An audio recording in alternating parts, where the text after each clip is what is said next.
Hi all ஆண்டவராகிய இயேசு கிறிஸ்துவின் நாமத்தில் அன்பின் வாழ்த்துக்கள். இந்த காலவேளையில தேவனாகிய கர்த்தர் உங்கள் வாழ்க்கையில பெரிய நன்மைகளை செய்வாராக. நான் மிகவும் மகிழ்ச்சி அடைகிறேன் இந்த காலவேளை உங்களோட கூட பேசுகிறது இந்த தேவனுடைய வார்த்தை மூலியமாக. ஆமென்.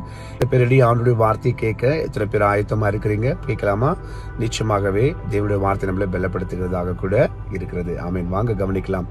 சங்கீதம் 9:9 இவனமாக சொல்லுகிறது, சிறுமைப்பட்டவனுக்கு கர்த்தர் அடைக்கலமானவர், நெருக்கப்படுகிற காலங்களிலே அவரே அவனுக்கு தஞ்சமானவர். எத்தனை பேருக்கு புரியுது? சிறுமைப்பட்டவனுக்கு கர்த்தர் அடைக்கலமானவர், நெருக்கப்படுகிற காலங்களிலே அவனுக்கு அவரே தஞ்சமானவர். எத்தனை பேருக்கு புரிஞ்சிச்சு? உங்களுடைய சிறுமையில கூட நீங்க இன்னைக்கு வாழ்ந்துட்டு இருக்கிறீங்கன்னு காரணம் என்னன்னு சொன்னா, தேவன் உங்களுக்கு அடைக்கலமாக இருக்கிறாங்க. இன்னொரு விஷயம் சொல்லட்டுங்களா? உங்கள்ட்ட இருக்கும் பொழுது இருந்த ஜனங்கள் உங்கள்ட்ட இல்லாத பொழுது ஓடி போயிட்டாங்க. அப்போ உங்களுக்கு இல்லாத இருக்கிற நிலைமை இருக்கு பாருங்க.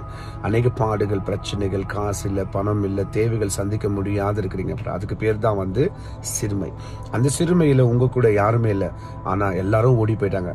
ஆனா அந்த சிறுமையில ஆண்டவராகிய இயேசு கிறிஸ்து உங்களுக்கு அடைக்கலமாக இருந்தபடினாலதான் இன்னைக்கு நீங்க உயிரோட இருக்கிறீங்க, உங்க குடும்பத்தோட உயிரோட இருக்கிறீங்க, உங்களுடைய காரியங்களுக்குள்ள நீங்க கொஞ்சம் ஜீவன் உள்ளவர்களாக இருக்கிறீங்க.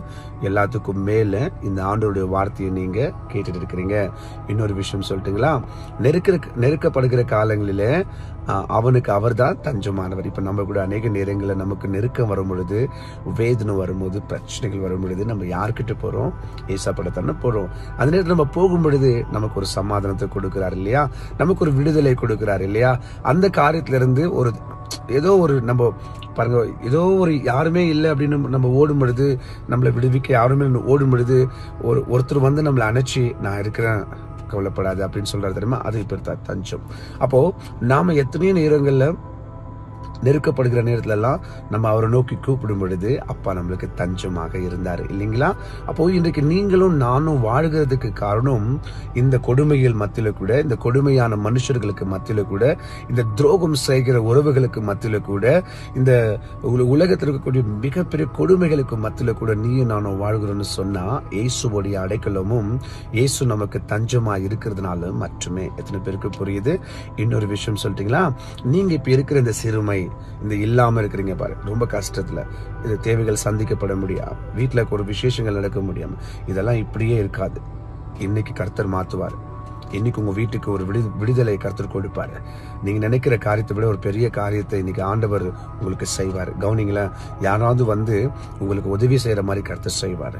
இல்லைன்னா அவரே கூட வந்து உங்களுக்கு உதவி செய்கிறவராக கொடுப்பார். இந்த புதிய நாளில என் அன்பு பிள்ளையே, அடைக்கலமானவர் உன்னோடு இருக்கிறார், தஞ்சமானவர் உன்னோடு கூட இருக்கிறார். கவலைப்படாத. இந்த சிறுமையும் இந்த கவலையும் நிச்சயமா இன்னைக்கு ஆண்டவர் போக்கிடுவார். சரிங்களா?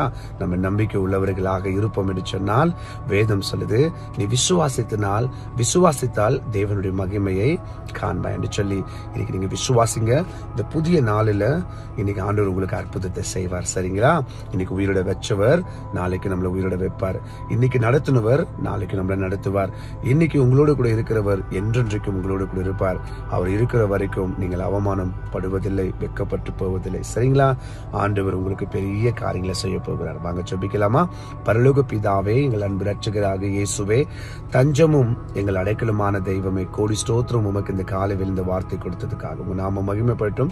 இயேசுவின் மூலம் ஜெபிக்கிறோம் எங்கள் ஜீவனுள்ள பிதாவே, ஆமென். என் ஆத்துமாவே கர்த்தரை ஸ்தோத்ரி, என் முழு உள்ளமே பரிசுத்த நாமத்தை ஸ்தோத்ரி. என் ஆத்துமாவே கர்த்தரை ஸ்தோத்ரி, கர்த்தர் செய்த சகல உபகாரங்களின் வாழ்நாள் முழுவதும் மறவாமல் இருப்பாயாக. ஆமென். என் அன்பு மகனே, என் அன்பு மகளே, கவலைப்படாது. இயேசு உனக்கு இவ்வளவு நாள் அடைக்கலமா இருந்தாரு, இவ்வளவு நாள் தஞ்சமா இருந்தாரு. இனிமேலும் அவர் அடைக்கலமா இருப்பாரு, தஞ்சமாவும் கூட உங்களுக்கு இருப்பாரு. கவலைப்படாதீங்க. இந்த சிறுமை உங்களுக்கு நிரந்தரமானது அல்ல, இந்த ஒரு பாடு உங்களுக்கு நிரந்தரமானது அல்ல. இதுவரை நடத்தினவர் இனிமேலும் நிச்சயமாக உங்களுக்கு ஒரு பெரிய காரியத்தை செய்வார். கவலைப்படாதீங்க. இந்த நாள் உங்க வாழ்க்கையில மறக்க முடியாத ஒரு அற்புத நாளாக கர்த்தர் மாற்றி கொடுப்பாராக. ஆமென். நம்ம மீண்டும் நாளைக்கு சந்திக்கலாம். அதுவரை என் தேவனாகிய கர்த்தர் உங்களோடு கூட இருப்பாராக. ஆமென்.